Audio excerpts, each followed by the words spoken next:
Hi, I'm John Maxwell. When the top companies in the world are looking for trainers, speakers, and coaches, there's one name that stands above the rest, and that's Maxwell Leadership.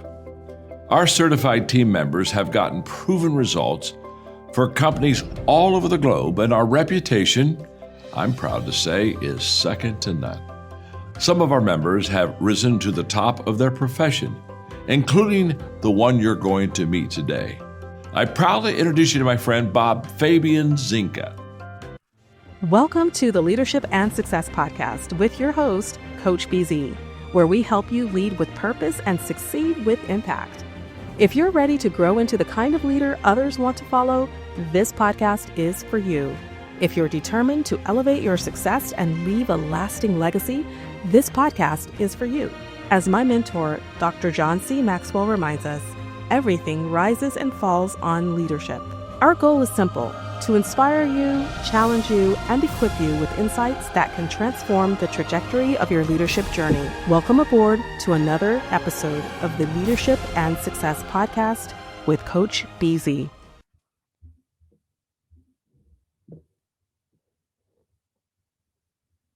And so when I took that uniform off, I had to figure out who I was without it. And when you go through an event like that, and when you're trying to reinvent yourself, and you're trying to figure out who I am now, what does Eric Brew bring to the table that isn't First Sergeant Brew? What does Eric Brew bring to the table that isn't the uniform? How do I get outside of the infantry box that I have been in for 25 years, right? How do I show the rest of the world my worth, my value, and what I bring to the table is bigger than the military? I think that's where a lot of this comes from, because we're stuck thinking that that's all we've got. I can tell you, I've absolutely have had the conversation, and I've said it 1,000 times, although I know it's wrong. It still comes out of my mouth where I'm like, oh no, I'm a has-been. My heydays are behind me. Kicking in doors in Baghdad and chasing down dudes and I trying to play hopscotch with IEDs in Afghanistan. Those are my heydays, and that's all behind me, and I'm washed up now. That season is over. But the next season is not over. It's just getting started.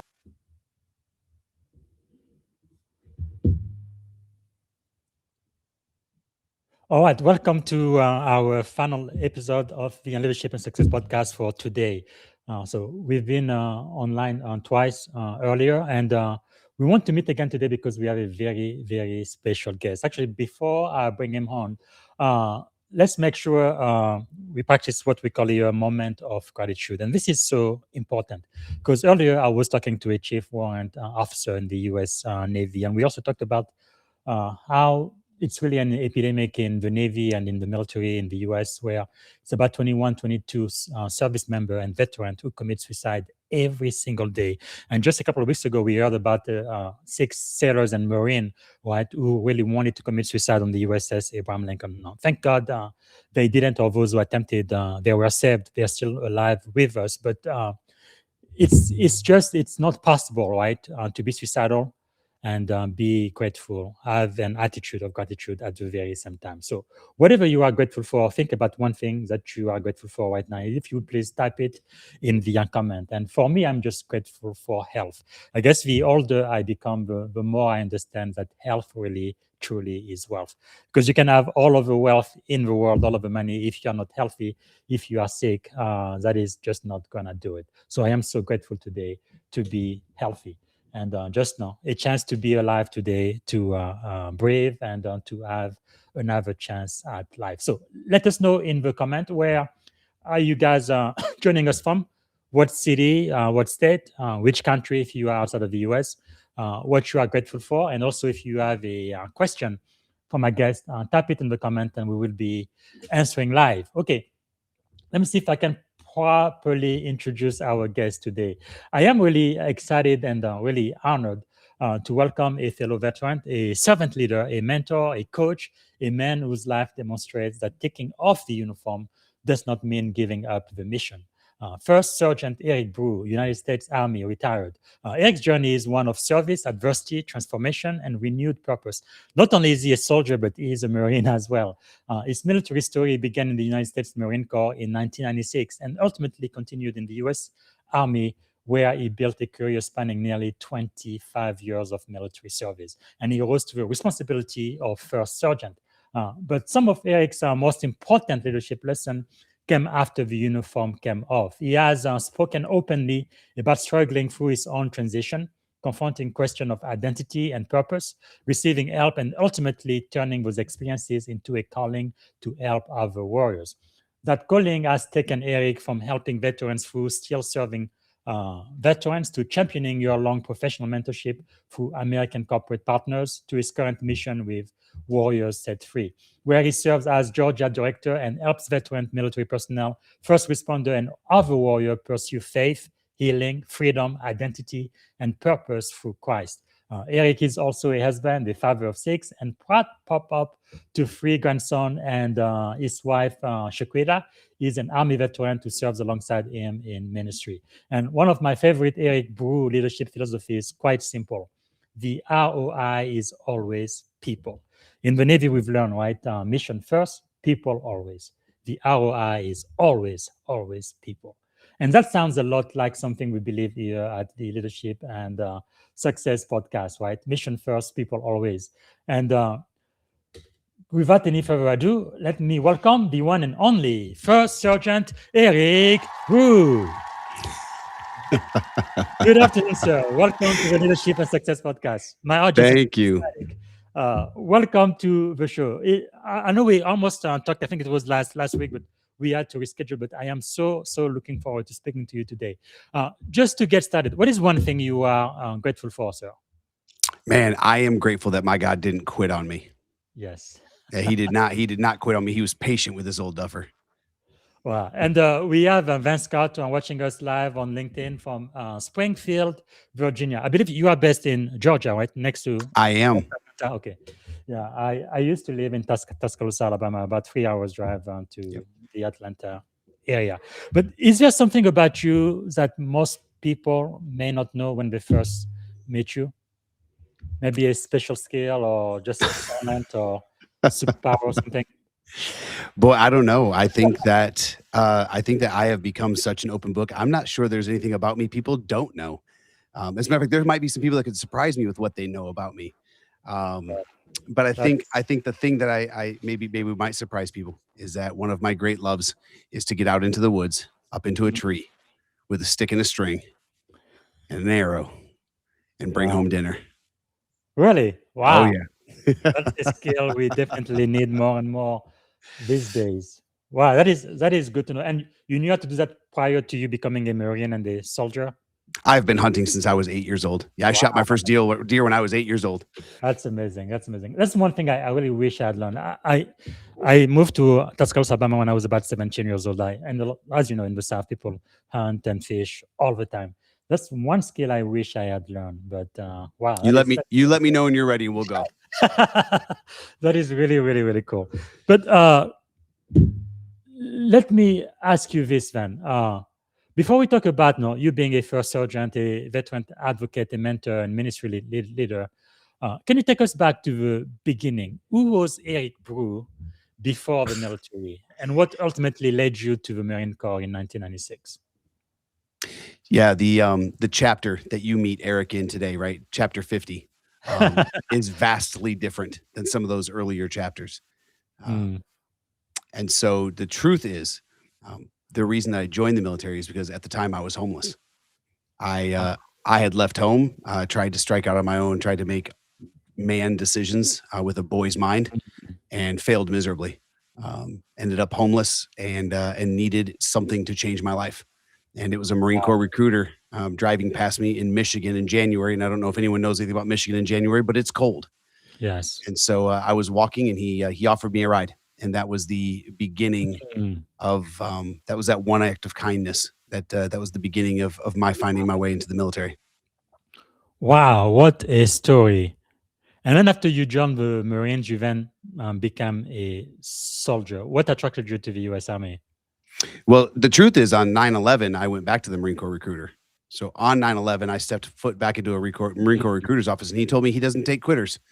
He told me I had gotten out. I had EAS'd. And so I promptly walked out of his office. I banged a hard left down the hallway. Oh my goodness! And I stepped into an Army recruiter's office, and he was more than happy to take me. So Only the Marine does that. But it's true. You guys have a few of the proud Marines. No, there is nobody like the Marine in the U.S. military. I must tell you, I've been in the Navy for what 22 years now, almost.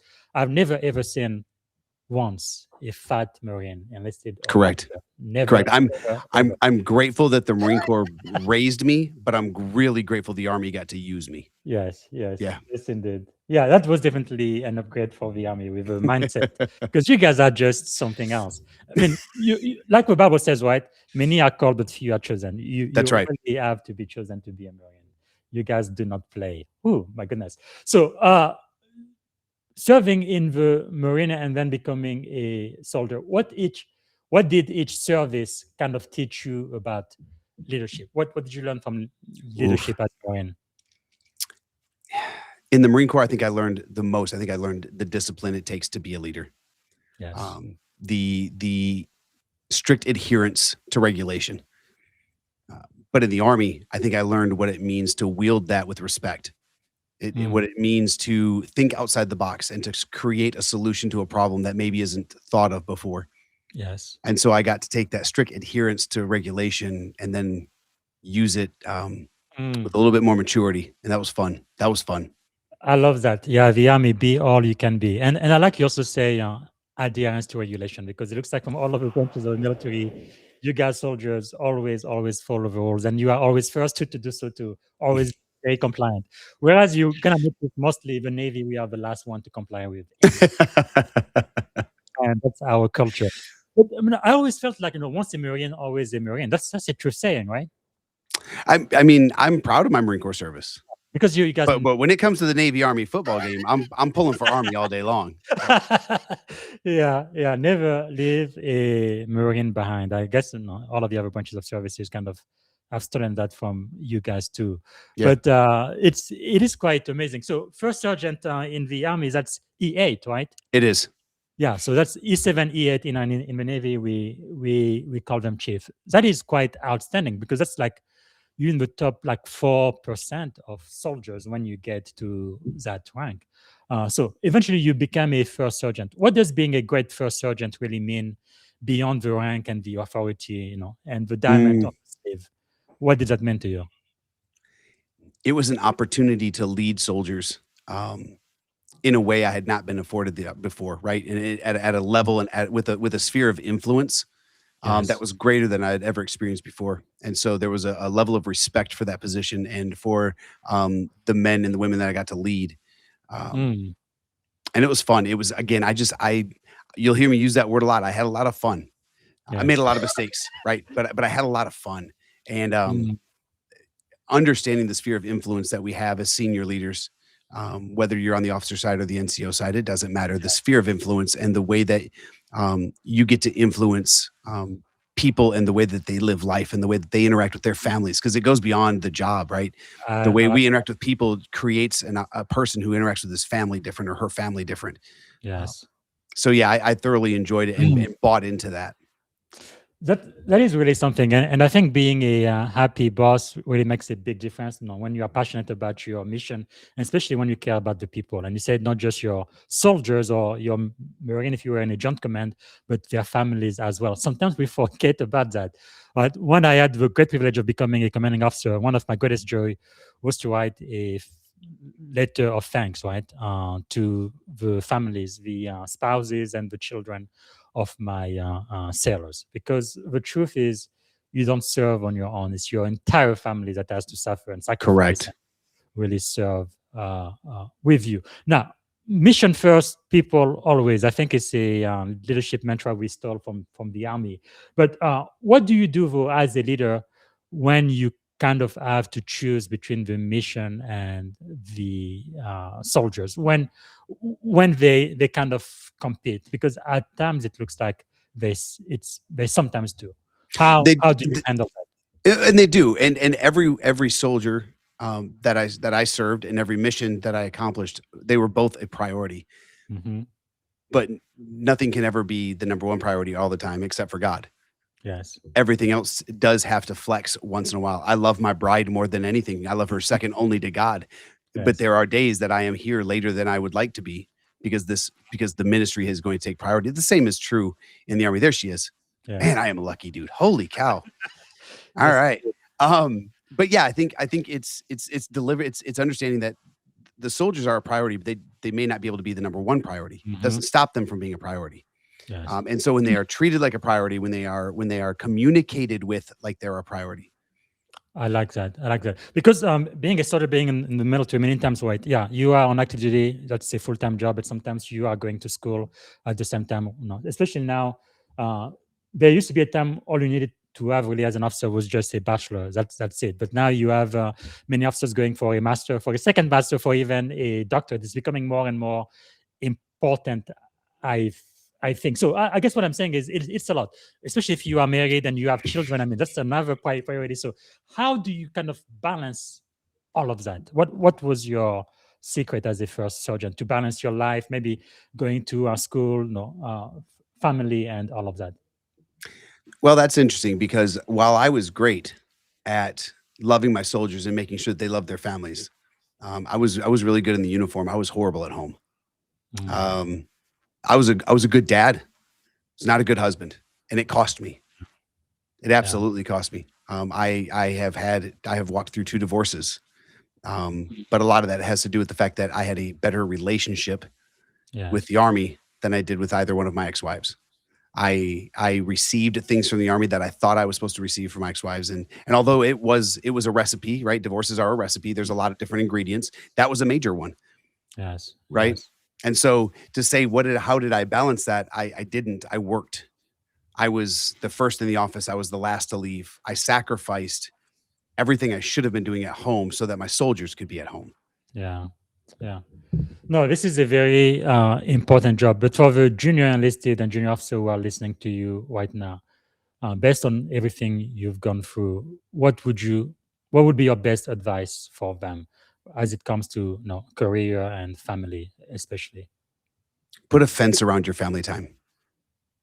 Yeah. I understand that there is no such thing as just a job in the military, Mm-hmm. and yet it's a paycheck with a benefits package. Hmm. So put a fence around your family time. Protect your family time to the best of your ability. Again, Yes. because your family is a priority doesn't mean they can always be the number one priority, Mm-hmm. right? Mm-hmm. We are still going to have to go and pull our duties. We're still going to have to go and do our schooling. We're still going to have to deploy. There are things that are going to happen. I understand that. Yes. But Yes. when possible, put a fence around your family time and protect the Uh-huh. time with your family. So that also means that when you are home, you shouldn't be doing work, right? Correct. A lesson I learned late, but I have learned. Wow. No, it's just amazing how much sacrifices, right? Our young men and women who really raise their right hand and join the military, the work they do is just unbelievable. Wow. It's I can't really find anything else to compare it with because now I live in Silicon Valley.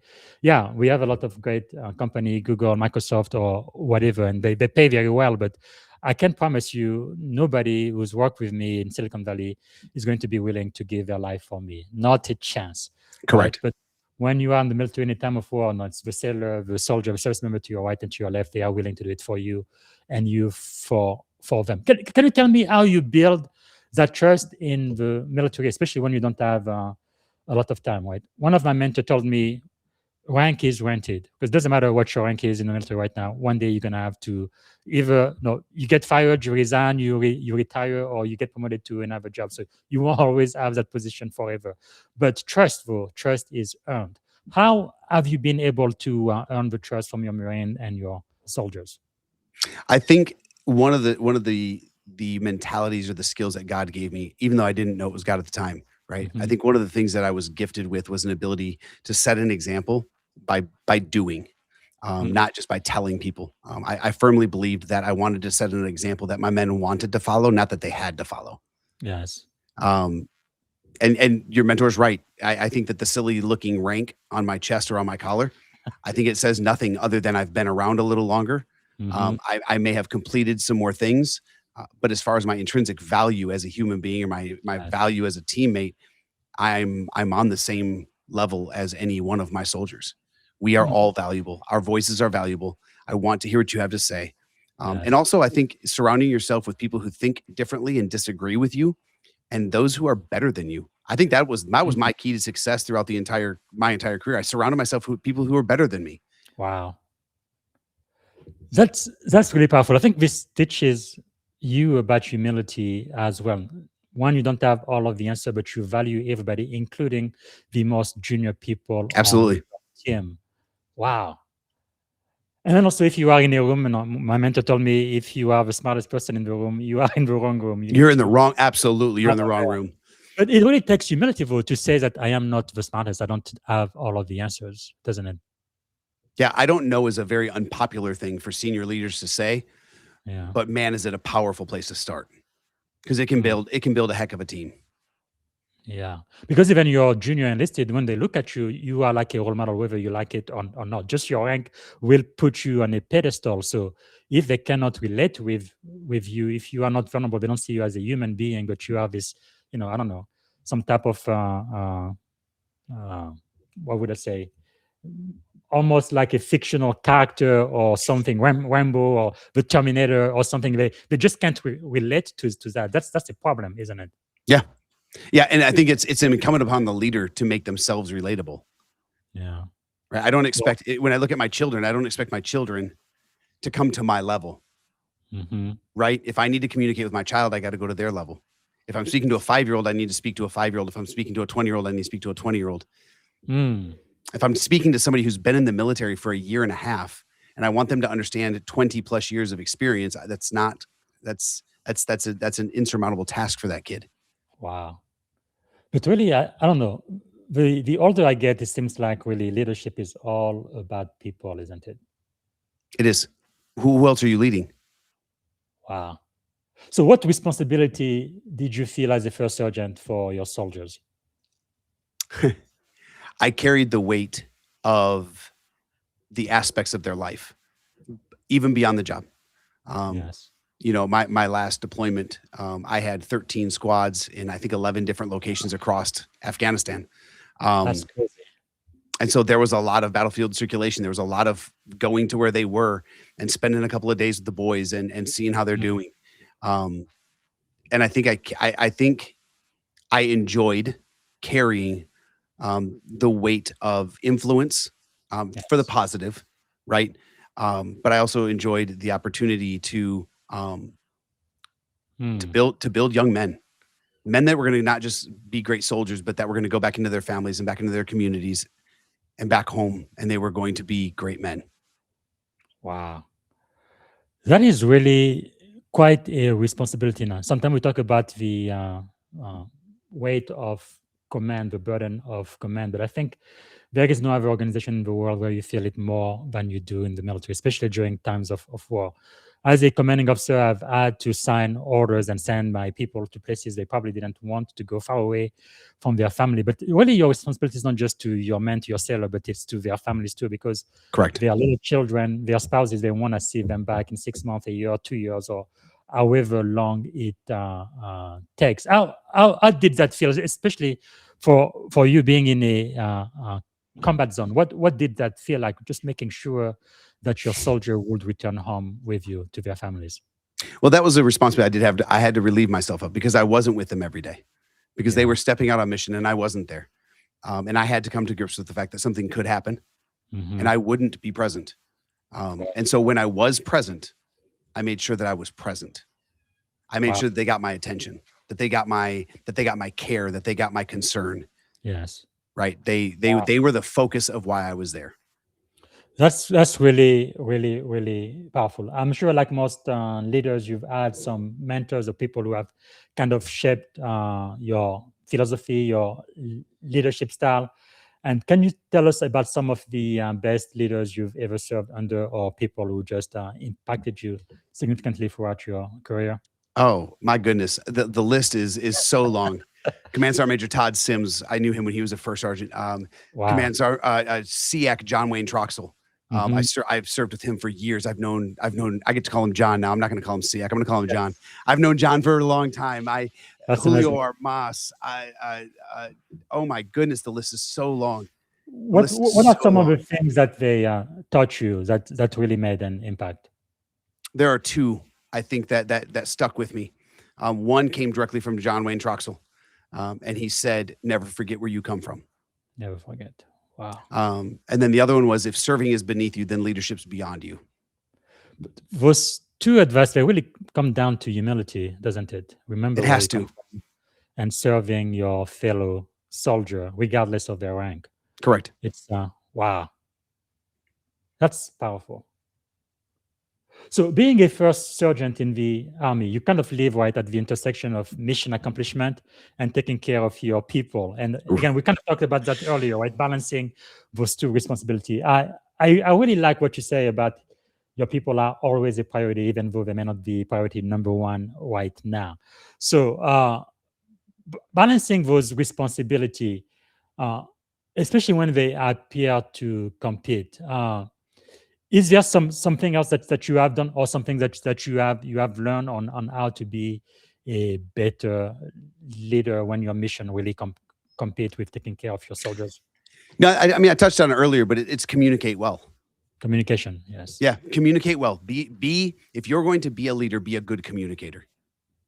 I like that. If you're going to lead people, then be a good communicator. Be able to sit down and articulate the why when possible, because there are times I've had to tell men to do things and I've given orders that I did not have time to give them the why.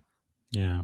Right. But when available, when the time is there, articulate the why well, communicate with them well, and then listen. Take the time to listen. I think sometimes if we slow down talking just a little bit and we listened more, we might actually learn something from our soldiers. Wow, that's really caring, isn't it? Wow. So one thing you said, and I did mention that in the introduction, was the return on investment. The ROI is always people. What does that mean to you as a leadership philosophy? Well, today it means that above all, I love my God. And my God gave me two orders. He said to love him and love people. Yes, like yourself. And so when I love my God well, I get to love people well. It's powerful. Can an organization accomplish its mission over the long term if its people consistently feel expendable, you think? Absolutely not. If people feel expendable, then the mission is expendable. Yes. Wow. So if there's not investment. So by taking care of the people, you are really taking care of the mission, aren't you? You are. The longevity of an organization depends on the longevity of its people. I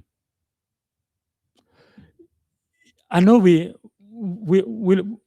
learn through many ways, and I think one of the best ways I've ever learned is by making mistakes, right? Going through failure, but hopefully it's not fatal. Where I survive it, but I still learn from it. But as a young NCO, are there maybe some leadership mistake, or at least one that you made that kind of changed the way first sergeant who eventually led people? So first of all, my career is riddled with mistakes, right? Riddled with mistakes, and like you said, none of them detrimental, right? None of them fatal. However, the mistakes are where we learn. I have this philosophy in life: I never lose. I either win or I learn, right? Wow. If I'm going to take an L, it's going to be me learning. But I have had soldiers that I thought I knew well, or maybe I didn't care to know, and I was being selfish, and they find themselves in a tough spot, and then I act surprised because I didn't know, when what I really needed to do was be present with that soldier and maybe listen for those moments that they were struggling, whether it be financially or relationally, mentally or emotionally. Right, listening for those red flags, listening and being present with my soldiers. I think those were hard lessons up front, and I wanted to. I just don't think I knew how. Yes. Right, but through great mentors and my career, Coach, I stood on the shoulders of giants. Like I have been able to serve with men that have shaped the way operations are built for our military. That's amazing. Wow. But I really like what you said about how you cared for your soldiers. So it's not just about using them to accomplish the mission, which is important and it needs to be accomplished, but you actually care about them individually. That's quite powerful. Maybe that's why some of the best skippers I've had, commanding officers, are the people you felt like they care so much about you that you are willing to follow them no matter where they lead. Yeah. It's Yeah. wow, And I've had several. I've told John Wayne to his face, I will follow you into hell with gasoline soaked pants on. wow. I'm ready to rock. If that dude called me right now, I love my wife, but the beard might have to go. I might throw the uniform back on. Yes. If John Wayne Troxel calls me, I'm there. That's really something you do not see very much in the industry. That esprit de corps and really looking at the mission above self. Because it's true, in the military we do have some pretty cool benefits, but we really don't get paid as much as we would have for a similar position in the industry. And when people are willing to go above and beyond for that, that's really something, isn't it? Yes, I don't know that it's completely altruistic. Yeah. Because there's some great benefits packages, Mhm. right? I can't just look at my monthly salary. I've got to look at what housing would cost me and what insurance would cost me, because those are large costs in today's society, True. right? When I look at a house at 6.2, 6.5 APR, Mm, but I have a roof over my head because I live in post housing or I live in the barracks. yes. I think that's vastly underrated. Mm-hmm. True. What would you advise a junior enlisted who's listening to us right now? We are talking about leadership, and I'm sure, like it was my case, I'm pretty sure you went through that at least once, where you like, maybe the military is not for me. Maybe I need to quit and do something. Sometimes you just get frustrated for one reason or another. What would you tell them to encourage them right now? Right now, I would say go to the Father in prayer. Yes. You need to do what you are convicted to do. Mm. The, Wow. the it is in the Army's song. I learned it when I retired. I mean, I learned the song very early on, but I learned the meaning of the song when I retired. It says the Army goes rolling along. Wow. It kept moving right after I stepped out. It didn't miss a beat. There was not a training day that was missed, right? true. There was not a formation that looked around going, we don't know what to do. Mm. The day I stepped out of the uniform, nobody even blinked. Wow. So if you need to step away, don't let a sense of loyalty Mm-hmm. keep you in something your heart's not in anymore, because what you're going to do is lead poorly then. Yes. Wow, that is powerful. Well, for those listening, if you don't get anything else out of this, you definitely need to remember that. So you have to live on purpose. Yeah. Wow. So as a leader, I know about 22 years ago when I first joined the Navy, I think it was prevalent for people to really use command and control, kind of lead by fear. But through time, I think it has kind of changed. Now I think most of the leaders I know in the Navy are respected more than they are feared. I guess the question I have for you: how do you distinguish between being respected as a leader or simply being obeyed or feared just because of your rank or your position? I don't know that I was ever feared. Okay, I spent a couple of years as a drill sergeant, maybe during that time, right? Yes. But that was there was a mission behind that, right? That was Mhm. 14 weeks to take a kid from mama's couch to the Yes. battlefield if he needed to be. So there was a different mission there. But I think in true leadership, I think it's the idea of being feared, I think mostly comes from a leader who is insecure in their own abilities. Mm. So many times we see leaders that think that because they're the loudest, that they're the most right. Yes. Right. And I think that when you can successfully influence behaviors of your subordinates without having to raise your voice, without having to threaten, right? When you can just say, hey guys, this is what we need to get done, and the Mhm. mission gets accomplished. If you really want to see the litmus test of your leadership, then look at mission accomplishment. Wow. That's powerful.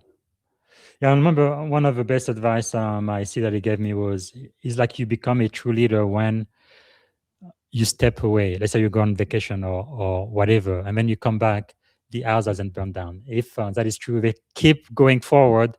No, the army keeps rolling on, but not only rolling on, but doing it at the acceptable level of quality, right? Meeting all of the standards. Then you know that you are a good leader. Because if your organization needs you in order to run, then you have very poor leadership. Would you agree? Absolutely. Julio Armas taught me that.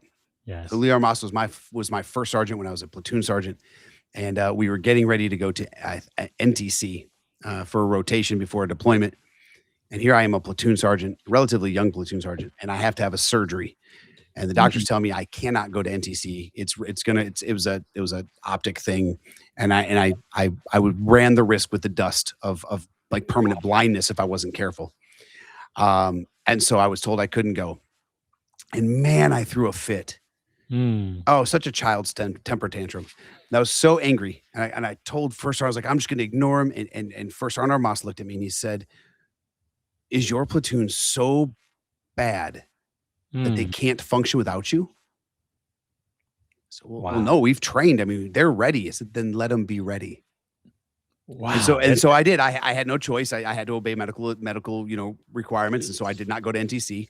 And wouldn't you know it, my boys come back and they've won awards and they've been, they've received accolades for their job. And that's amazing. They just absolutely crushed it. It was such a great lesson for me to learn that my control is not leadership. Yes. Wow. That's really insightful. I think it also teaches us about delegation, right? Because I feel like for most people, they get promoted and they become leaders of people because they are such an outstanding individual contributor. They do their work so well that then they get the opportunity to now lead others. But I don't know if that was your case, but for me, initially, it's kind of like, I don't really want to delegate because I do it better than anybody else here. And if I give somebody else, the opportunity to do it, they're not going to do it right. They're not going to meet all of the standards. So I may as well do it. But when you do that, though, what you're doing is you are really shooting yourself in the foot because your organization is growing and is not learning. People need to make mistakes if they need to, but they need to learn and go and develop. So how did you learn to actually delegate tasks to your soldier and not be always looking over their shoulder and trying to do it for them? I believed in empowering my soldiers. That's they deserved an opportunity under left and right limits to create solutions to problems. So you still have those guardrails, left and right. Absolutely, limits. They have to. That's leadership, right? Here's your left and right limits. Here's your guardrails. But go show me what you can do. Wow, that's powerful. And it proved to be a couple of different things. It was either going to be a learning lesson for them, where they might have had to learn a hard lesson, but they were going to learn that in love, and they were going to learn that with respect, and they were going to learn that under a protective umbrella, right? Or they were going to be incredibly successful and prove that they were ready for the next position of responsibility. So powerful, so powerful. Yeah, because it's true. Many times when you give them the freedom, you empower them, like you said, you actually get surprised by how they went around to making the mission happen. And they make you look good. Yeah, exactly. That makes you look good. It's unbelievable. Wow. So for this next segment, I want to talk about when the leader becomes the one who actually needs help. Because sometimes we don't talk about this, right? Because you have publicly discussed the difficult transition, and including reaching a point where you kind of realize that you didn't merely lack the answers, but you didn't even know the question to ask. I think it takes a lot of humility for a leader to acknowledge, I think I need help. So you being a first sergeant and master resilience trainer, you had spent decades helping other people really solve a lot of problems. And yet your own transition became quite difficult. What happened when suddenly the leader who helped everybody else became the person who actually needed help? Well, first of all, there's an old adage, those who can do and those who can't teach. So that's where I found myself. I was one of those that couldn't, right? I think that for me, recognizing that I didn't know what I was doing started a tailspin for me. And then the recognition that I looked around, I looked to my left and I looked to my right, and I didn't have anyone to call.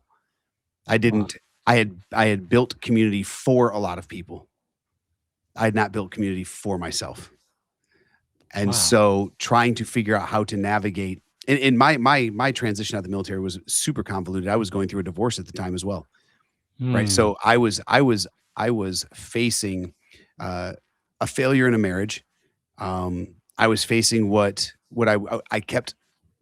I kept fighting the idea that I was failing in my military career, even though I chose the retirement, right? But you do this.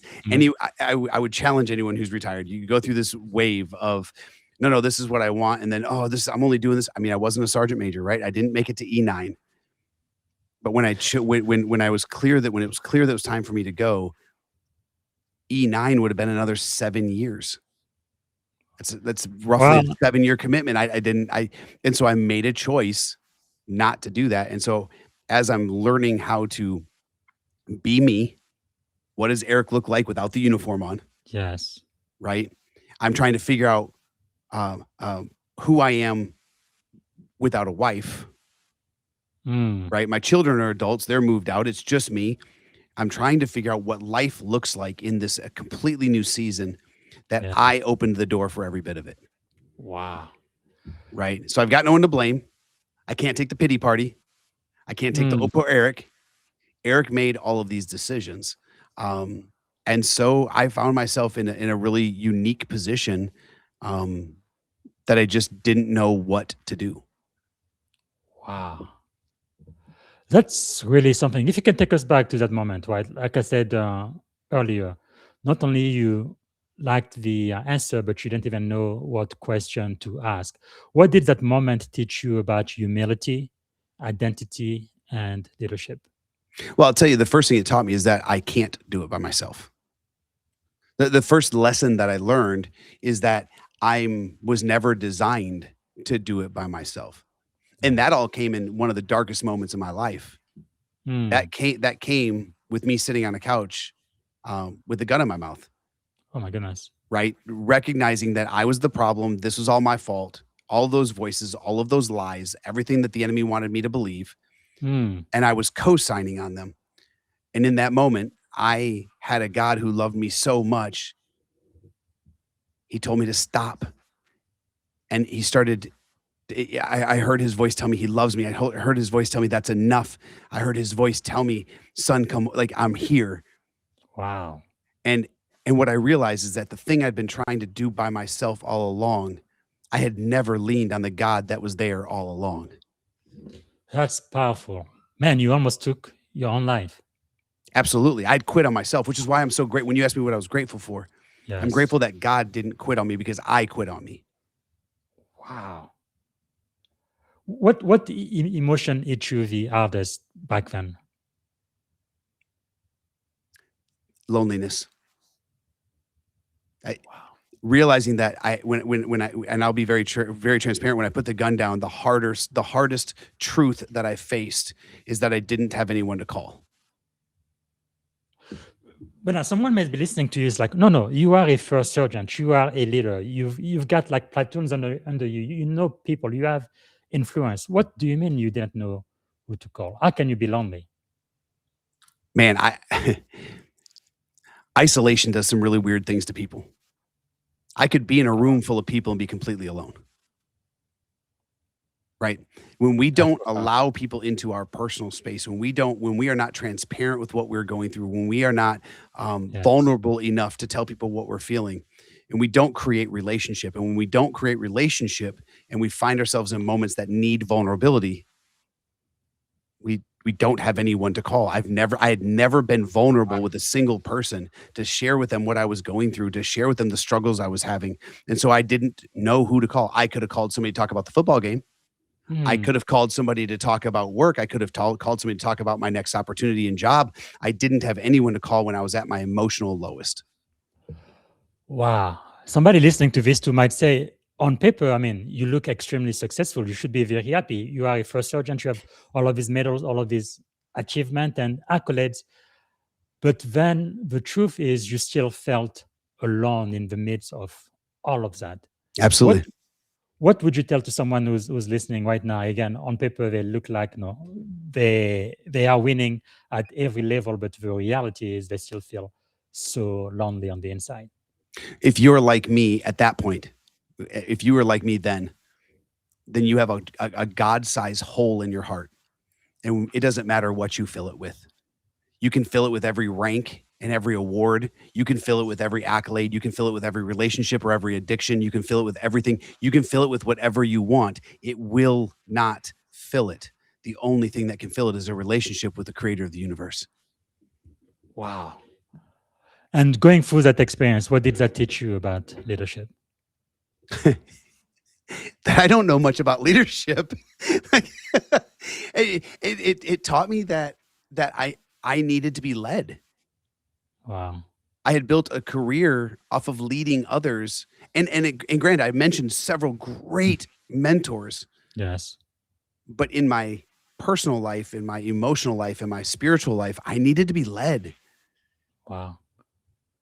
That is quite powerful, because sometimes it's true. We can really be a genius at one thing and do extremely well, but then in other areas of our life, no, it is just a mess. Having gone through what you went through, what would you advise someone who's listening right now? They may be really great at work, but then their home life is a complete mess, or it might be school, or whatever other areas in their life. Having learned what you've learned, what would you tell them? Stop hiding. Stop putting the mask on. Stop hiding. You have to find someone that you can be authentic with. You have to be someone that you have to find someone that you can be vulnerable with, whether it is a good counselor or it is a trusted friend, a discipler, a pastor. Of course, I'm gonna beg you to go find a pastor, to go find a faith brother, right? A faith sister, someone that you can sit down with and talk about, someone that's going to lead you back to what the Word of God says, or back to a relationship with Christ. That's where my first. But man, find somebody. Man, that really takes courage and humility, doesn't it? I think it takes brokenness. And that's where I was. I was broken. I was a shiny toy that was broken on the outside or on the inside. Right? I had gotten myself to a place where it was unsustainable. Wow. All the boxes were full. I shoved everything in a box. Everything was compartmentalized. That is the greatest lie that we tell ourselves, is that we can compartmentalize it. And I had everything shoved in a box, and there came a time where I could no longer contain what was in the box. And it was brokenness. And at that moment, was there maybe a conversation, a book, a mentor, a prayer, or a moment that kind of changed everything for you? I called my dad. I'm blessed. I still have my dad. Yes. I called my dad, and my dad, who is a great Christian man, said, okay, let's figure this out. And he helped me get to a program that was designed is a ministry that was designed for men to come and spend a few days with them and deal with some of that brokenness. And so I did that. And then I found another ministry, and they surrounded me. And what happened was I started to have people that I could call because they knew me. They knew the brokenness. I was done hiding it. Scripture tells us that a man stays in the darkness when he doesn't want anyone to know what's going on, but a man that drags into the light wants him to know that everything he's done has been done through God. Right? Wow. I had to take all of the brokenness and drag it from the darkness into the light. I had to tell somebody. That's really powerful. So what role did discipline, faith, therapy, mentorship, community play for your recovery? Is still playing, by the way, is still playing, right? We are all in what I believe the sanctification is, what we call the sanctification process, right? It is a process of sanctification. And I'm still healing. Yes. I think that taking my hands off of it, right? Understanding that even though I'm the one that broke it, when it comes to those types of hurts, that God is the only one that can heal it. Yes. When it comes to my sin and shame, he's the only one that can forgive it. Right? Leaning on his relationship, and then I'm married. I'm by the grace of God, I am remarried again. And I have an incredible godly woman who speaks life into me. Right? She is my wise helpmate. Like, she's the one that shows me, she's the one that shows me the blind spots. Right? She's the one that tells me when I'm being short-sighted. She's the one that tells me when I need to check around a corner, right? Yeah. She's already there. Her wisdom and her knowledge and her discernment is off the charts. But recognizing that I have to have those people in my corner. Yes. Wow, that's really really powerful. I think especially for men, young men, I feel like community is so important. Why do you think it is important for men to have a group of other men they can really be vulnerable with and talk to and reach out to when they need help, where they 'Cause- can just be themselves and as that psychological safety where they don't have to uh, think about, oh, what are you going to think about this, but to really be real, get real, talk to some people who can really be a positive influence in their lives. I think it's because we're designed that way. We have a creator and he designed us for community, Yes. right? Isolation is a tool of the enemy. Hmm. And so we were designed for community. And Christ, as he walked this earth, he demonstrated that. He had 3, he had 12, and he had 72. He had a nice tight circle. He had a few others. He had some great, he surrounded himself with men that he did life with, that knew him, that knew what he suffered from. He knew what they suffered from. He knew what made them happy. He walked with them. He ate with them. He invested in them. Wow. That's And powerful. today I've got a group of men. I've got a That's- large group of men. I am so blessed. This ministry has opened up doors for me to have relationships with men that I can call a guy at 2 a.m. and say, hey, man, I Wow. need to talk. And I know he's going to pick up. That is powerful. That is powerful. And how has this kind of changed the way you define success today? Success has been completely redefined, right? Success is what legacy looks like. Hmm. Success is what it means when I can say that since I've come to Christ almost a decade ago, all 6 of my children have come to Christ. All 6 of my children are walking Christ-like lives. I've got grandkids that are being raised by godly parents. That's legacy, right? That's a change. That's powerful. Wow. That's taking back ground the enemy stole. I think that is really so important and such a transformation. I guess the last question I'm going to ask is how will this experience kind of shape the legacy you leave behind, not just for your children, but also from your former soldiers and now the people that you coach and mentor?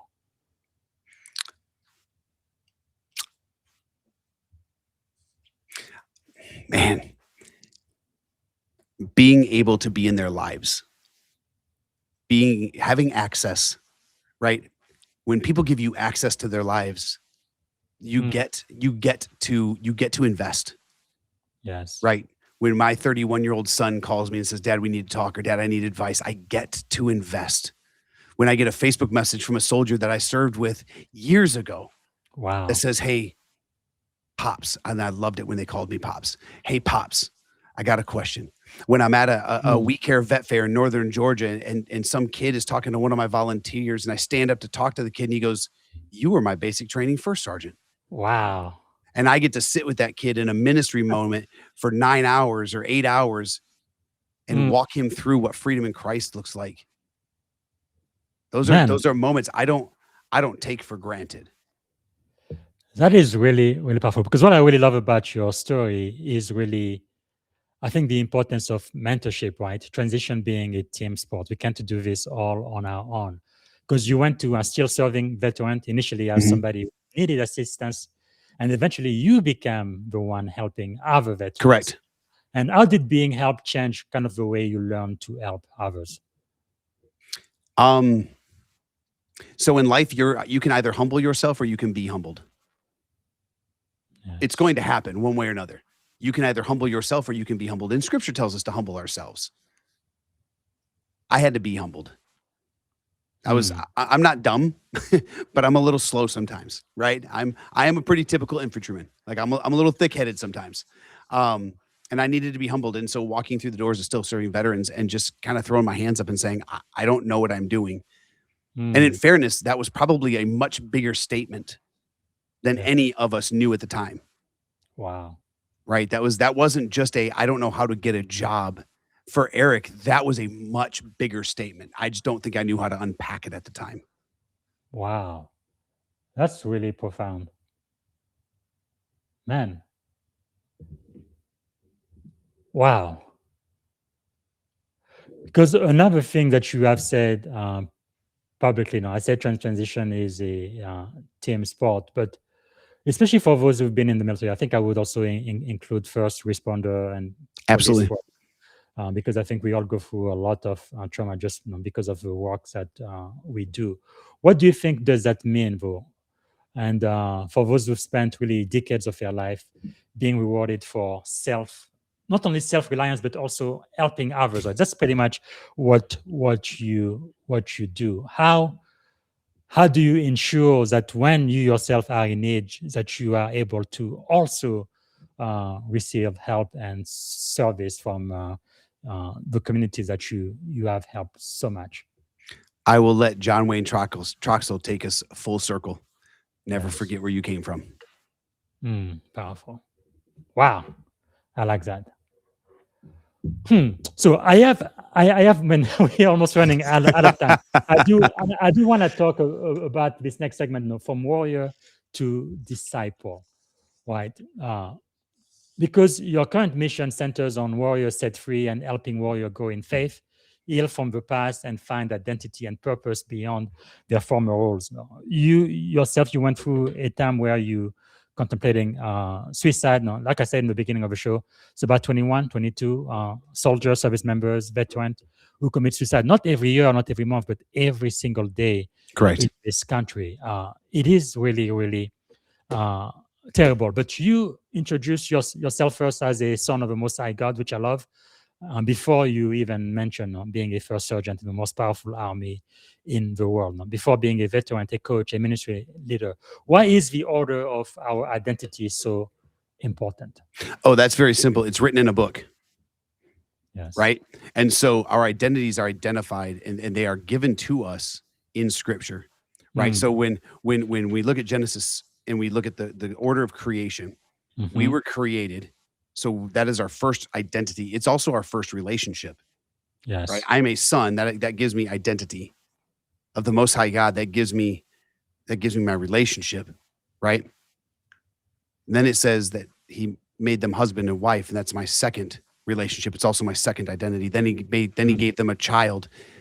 That's my third relationship and my third identity. See, really what I'm looking at is people are in my fourth ring. Right? God is a God of order. And so therefore my relationships and my identities stay in order. I think there are thousands of books written about men and about psychology and the fact that men identify with what they do.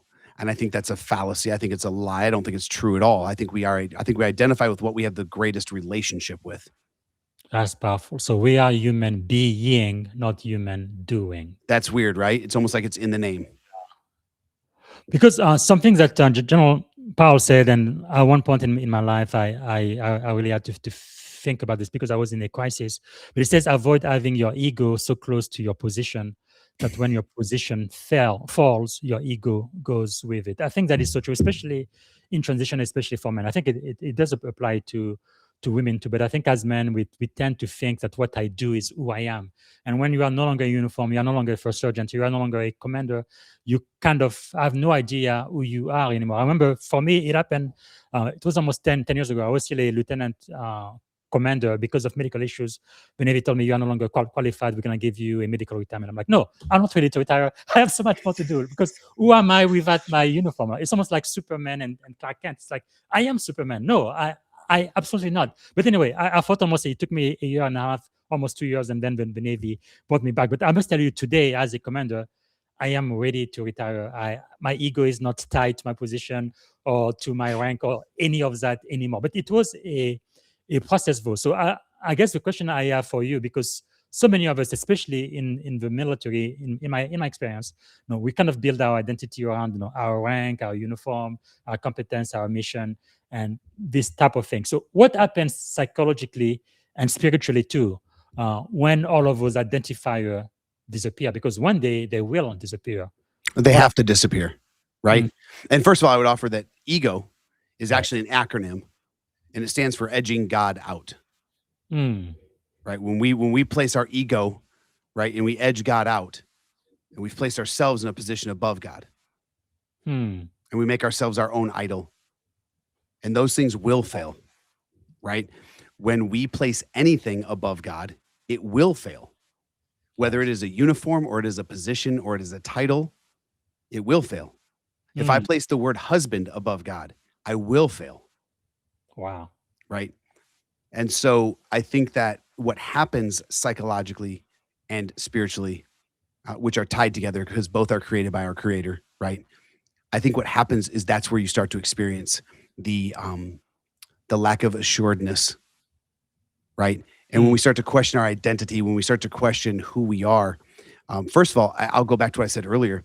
I think I don't know is a really powerful place to start, because when you don't know, then you can start receiving answers.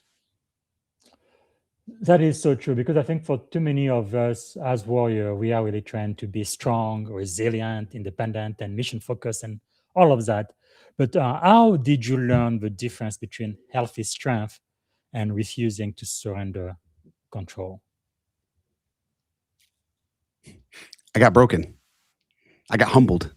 And so I had to learn how to then, because I still have doing to do, right? I have a mission. God has put me on a mission. And so my prayer has often been that he not lighten my load, but that he broaden my shoulders, right?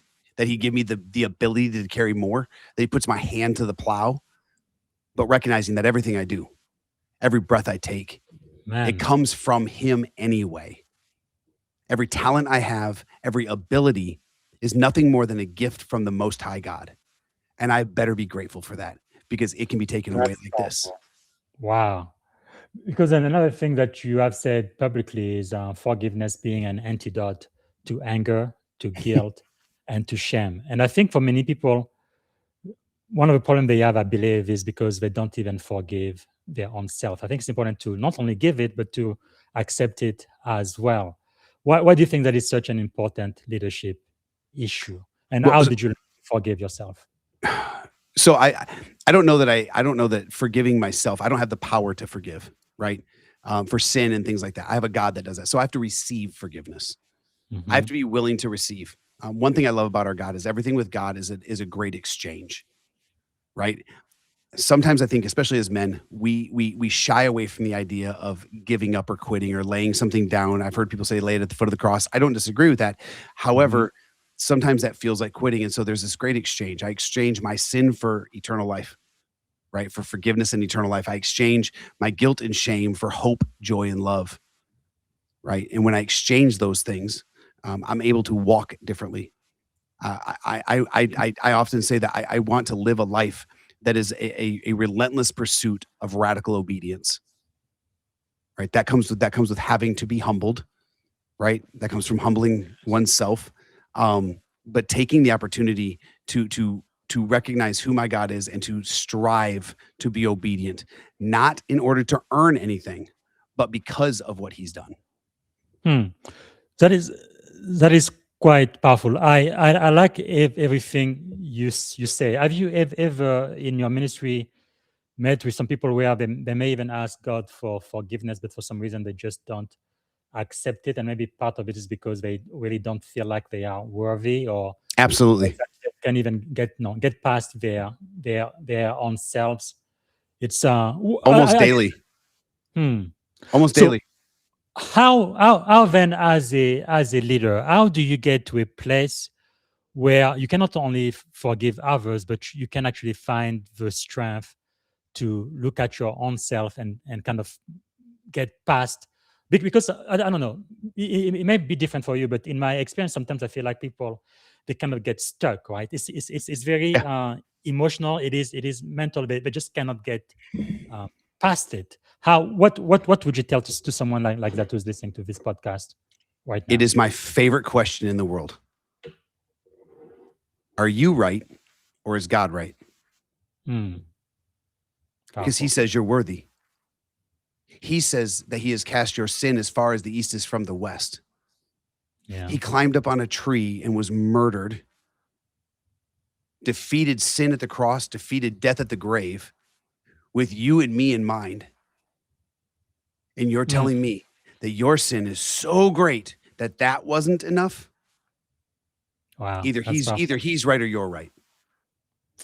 Powerful. The last question in this segment is warriors set free, which I think you guys do an excellent work, especially for those who've been in the military. Is It's really about truth. It's about relationship. It's about Mhm. identity and purpose. If you had to choose only one of those four areas where veterans struggle the most, you believe, after service, which would it be and why? Truth, relationship, identity, or purpose? It's truth. Emphatically, it's truth. And the reason I say that is because until you understand the truth of God's word, you don't know what order your relationship should be in. You cannot possibly figure out your identity. And if you can't figure out what the truth of God's word is, and you can't figure out your relationships, and you can't figure out your identity, how are you supposed to get purpose? Hmm. So so we have to start with the truth of God's word, the infallible word of God. Powerful. And having said that, the next segment, I want to talk a little bit about family and legacy, because no, you have commanded, mentored warriors, but you've also said that your own family is among the people you are responsible for discipling. How has being a husband, a father of six, a pop-up changed kind of your understanding of leadership? How's that impacted you? I better be the first one to wash feet. Right? Wow. I better be the first one. I'm the first one to say I'm sorry. I'm the first one to love. I'm the first one to say good morning. I'm the first one. I work hard, Mm, not to earn anything. Again, right? This isn't about earning. yes. This is about working Mhm. because of, right? Because of God's grace, because of God's forgiveness, because of what He's done in my life, because of the things that I can look back on now and go, wow, that was a God that loved me, that saved me there, that moved that thing. And now I Mm, have a family, and my family is my first ministry. I love Warriors Set Free. I love the mission that we have. And my family is my first ministry. So my mm, children and my wife are my first disciples. They are my responsibility. I am called. It's not my fault I was born a man, right? It's not my wow. fault. My favorite thing about the Bible is I didn't write it. So you're not going to argue with me about what it says because I'm not the author. If you That's reject what I'm telling you, you're not rejecting me. That is really insightful, because when you talk about success when it comes to your family, John Maxwell is my primary mentor. Used to say his definition of success is when the people who know you best love and respect you the most. To him, that is success. Not just your public persona, being a best-selling author, being a commander, being a first sergeant, all of that, it's gonna come and go. But the people who really, really, truly know you, your spouse, your children, those who know you best love and respect you the most. Yeah. I think my job as a husband, as a father, and as a grandfather is to become an oak that my family can rest under. Wow, I love that. Right? They can Wow. play, they can swing from the branches, they can rest under the leaves because I'm solid. And that's Mm, something that, if I shared a little bit about some of my earlier chapters. I wasn't solid. wow, that's But powerful. That but is because of a powerful. God that loves me, I am so solid. My children and my wife, they can rest under me. They can sit and they can rest. Mm. Wow. The Bible also talk about no iron sharpening iron. And you mentioned your wife Shaquita, who is also an army veteran, which is just Correct. amazing. And she serves alongside you in ministry as well. What has your spouse taught you about leadership that the army just never could? Man, whew, what hasn't she taught me? Right? Wow. You mentioned iron sharpening iron, and Shaquita and I talk about this all the time. It is interesting how quickly we throw that around, and it makes a great t-shirt. There are lots of really cool looking t-shirts, right? Yeah. But the truth is, nothing has ever been sharpened without losing pieces of itself. Hmm. So in order to be sharpened, you have to be willing to lose pieces of yourself. You've got to lose your right to be right. You've got to lose your right to pride. You've got to lose your right. You've got to lose pieces of yourself in order to be taught and to be sharpened. And there are days we sit and my wife and I will go just toe to toe in a good way over scripture and over leadership and over how we're going to do. And Mhm. every day I learn something from her That's that that baffles my mind. wow. The insight God has given that woman is incredible. That's really powerful. And I believe you've been married about 4 years now, Yeah, we've right? been married for 4 years now. So we've been together for 8, been married for That's 4. amazing. Wow. What do you think is the secret to your marriage so far? I love her second, she loves me second. Wow. We have put That's each other in our proper place. We love Mhm. God first and love each other second. Now, there's not Wow. another human being on this planet that comes before my girl, right? I'm That's a good. God-fearing man, and I will burn cities to the ground for that woman, right? Like there ain't nobody that comes before my girl, but God. That is so powerful. I really love that commitment. Like I was kind of kidding, but not really. I've been married with my wife now for about 25 years. We just celebrated this past Praise July. But God. I told her, if you ever leave me for any reason, I'm gonna go with you. I'm committed to you so much. Right? Yeah. Hey, listen, I'm with you. I don't know that I want to do this life now that God finally Yes. gave me a chance to get it right. That's Right. Like amazing. I'm finally a godly husband who can be trusted. I'm Wow. finally a godly husband that can be leaned on. Yeah. That's I don't want to do this by myself, man. That is amazing. I'm sorry. I think we've already taken 10 minutes too long. Can you give me 5 more minutes before we close Absolutely. this podcast? My time is Because your time. Thank you so much, sir. Because I believe what you're talking about, it goes beyond just the showing of success, right? People, success, I want to have a big house, a big car, or whatever. This really speaks to your purpose, right? And I think it could help someone listening going from success to really significance. Again, Papa John, John Maxwell, one of my greatest mentor, he told me that once you taste significance, success will no longer satisfy. Come on. That's so good. And I think that is so true. Because when we talk about legacy, when your soldier, even your children and your grandchildren, someday, let's say 20 years from now, when they tell the story of Eric Brew, what do you hope they say about the man? Not just the first sergeant or the soldier, but the man. What do you hope they would say 20 years from now? I hope they say that he loved God, he read the Bible, and he lived like it. Wow. That's powerful. That's it. That's it. Yeah. If I can share the gospel and die forgotten, I'm happy. Wow. That is really powerful. Okay. Before we end the show, I have one more question for you. I want to ask, is there anything we can do to add value back to you, sir? How can we do that? This is very simple. If you are a believer in God, pray that God will send us the next veteran, the next first responder, the next military person, next spouse that is in need of finding and growing their relationship with God. Wow. And secondly, listen, if you know that person, if you are that person, please reach out to me. It would be the joy and the honor of my life to sit with you. That is so true. Because I hope you don't mind me sharing this, but we were supposed to meet last week, but you actually canceled the show because there was a man who was in need. Yeah. That really means so much to me, especially for men. Women too. I'm not excluding women, but especially men, because I know what it is to be a man, especially in the military. Because we tend to be, alpha male, all of this testosterone and bravado and all of that, but it's kind of like a facade because deep inside each one of us, like me when I was growing up, I don't know if that was your experience too, but my dad was like, real men don't cry. But when I grew up, I became an adult. I'm like, that's not true. Men do cry. They cry all the time, right? Yeah. We don't want to be emotional and we don't want to be vulnerable. But I think as a man, if you're listening to me right now and you need help, especially those who are contemplating suicide, you need to reach out. Absolutely reach out. How many men have you been able to impact at your ministry, Warrior Set Free, so far? Oh my goodness. I mean, as an organization, it's thousands here in Georgia. Since we've been here for 3 years, we have sat with probably over 300, 400 men. That's amazing. If you can just change the life of one man. Now, how can we support Warrior Set Free, even including donation? Because I believe you are a 501c3. We are. And the people who listen to me, they give a donation. It is going to be tax exempt. How can we do that?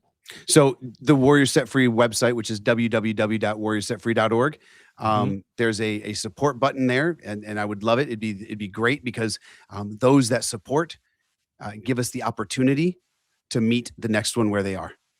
Wow. Every time someone donates money to the organization, it gives us an opportunity to help someone else. We have a 4-day men's encounter and a 4-day women's encounter that we don't charge veterans for. Wow. If they can get there, it is a free 4-day encounter where we will work with them. They get big room teaching, they get small group stuff, they get some alone time. That's amazing. But our generous donors cover it all. And those are expensive. Those are expensive encounters, but they're so worth it. And we just had our first one in Kentucky a week and a half ago. We've Wow. had 9 of them in Georgia now. We've got another one coming up in Georgia. We're That's doing amazing. women's encounters. It's great. So any help that we can get, but first, even before I would ask somebody to reach into their pocketbook, I'd ask them to drop to their knees and just say a prayer and just cover us. We So want to powerful. meet the next one. Yes. Wow. And that's again warriorsetfree.org. I'm telling you, you are doing God's work, and we need this now more than ever before, because I feel like in the age of social media, of artificial intelligence, people can be in the crowd, like you said earlier, but they can feel so lonely. Absolutely. And they feel like they hit rock bottom, and they feel like in their mind, believing what the enemy tells them, that there is no other way and they need to take their life, and they really don't need to do that. There are a lot of people like you who are really doing the work and helping so many veterans. So I'm so grateful for that. Well, that's an important point. And I want to hit that real quickly just for a moment. We are in the middle of a spiritual war. And if I were the enemy, and let's just talk strategically or tactically for a moment. If I were the enemy and there were a people group that I wanted eliminated before they came to Christ, before they understood who God was, before they stepped into the spiritual war, it would be the ones who already understand warfare, who already understand tactics, who already understand strategy. Yes. There is a reason that we are losing this many brothers and sisters, and it's because it's a demonic attack. This is a real war. Man, before we end, I wasn't paying attention. This was such a fascinating conversation. But Van Scott, watching us from LinkedIn, is coming to us from Springfield, Virginia, and is grateful for freedom. He has this question for you: what leadership principle worked well in the military, but did not translate as well outside the military? First one in, last one out. It doesn't work as well. That work ethic, although it looked really good, man, it served me well in the military, and my days in the uniform were filled with long hours and working hard, and men and women respected it, but it cost me, right? And it doesn't work out here. Yes. Right. Wow. Powerful. And then we have one last one from the chat. Daniel Young from Maitland, Florida, is asking, Eric, glad you answered your calling. What intentional practices helps leaders recognize that their value and their identity remain intact, and that asking for help is not a loss of strength, but a new form of leadership? It's a great question, and I think it goes back to, again, I'm going to take it back to my faith, right? The intentional practice is building and growing your relationship with the living God. That's the practical. That's the intentional practice. It's the discipline to build a relationship. A relationship with God, it takes your action, right? You don't get to lay your Bible on the nightstand and get a relationship by osmosis. You have an active role to play in the building and growing of your relationship, and all it takes is one step towards Jesus. Powerful. Okay, we do need to end the show. Before I do, I have one last question. Anything else I should have asked you I didn't get a chance to ask, sir? Anything else you wanted to share? No, I think that we have had a great conversation. I'm so grateful for the time. Absolutely. And this is my very last question. First sergeant, you've spent much of your life fighting battles, first as a warrior and now helping other warriors fight their battles. When the final chapter of Eric Brew's life is someday written, what do you hope it says you fought for? I fought for my God, and I fought for his people. So powerful. Well, we're gonna leave it there. I know, like you say, many reasons why people join the military. Part of why I joined was love of God and country, but I think there is really nothing more important in life than, being aligned to your own purpose. Yeah, absolutely. So that gives you the courage, the strength, because things are not always going to go your way, but you're going to have the resilience. You are going to know why you are doing what you are doing, and you're going to be able to go the long haul. Well, First Sergeant Eric Brew, thank you so much for coming on the Leadership and Success podcast and sharing your wisdom. I really appreciate that today. Thank you, sir. Thank you very much. All right, everybody, this is one for the books. Wow, this was so deeply personal, and I think it's going to help a lot of the people who are listening right now. And again, if you are a first responder, a active duty service member, or a veteran, and you have thought of suicide or anything, you really need to reach out for help. right? Dial 988, right? Life is definitely worth living. And there are many people like First Sergeant Eric Brew that really, that's what he does, is his full-time work to really help warriors fight their battles, right? warriorsetfree.org. You can reach out to him on LinkedIn as well, linkedin.com/in/Eric Brew, right? So reach out to someone who can help. So thank you so much for watching. This is it. This is the last podcast for today. I am so grateful, and I think I will have another interview, not tomorrow, but day after tomorrow. Thanks again for watching, and I hope to see you again during our next episode. Bye for now.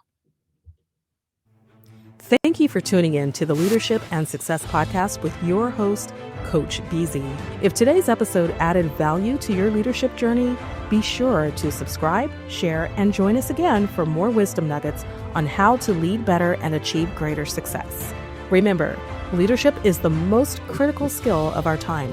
The world will always need leaders to inspire others, drive innovation, and execute meaningful strategy.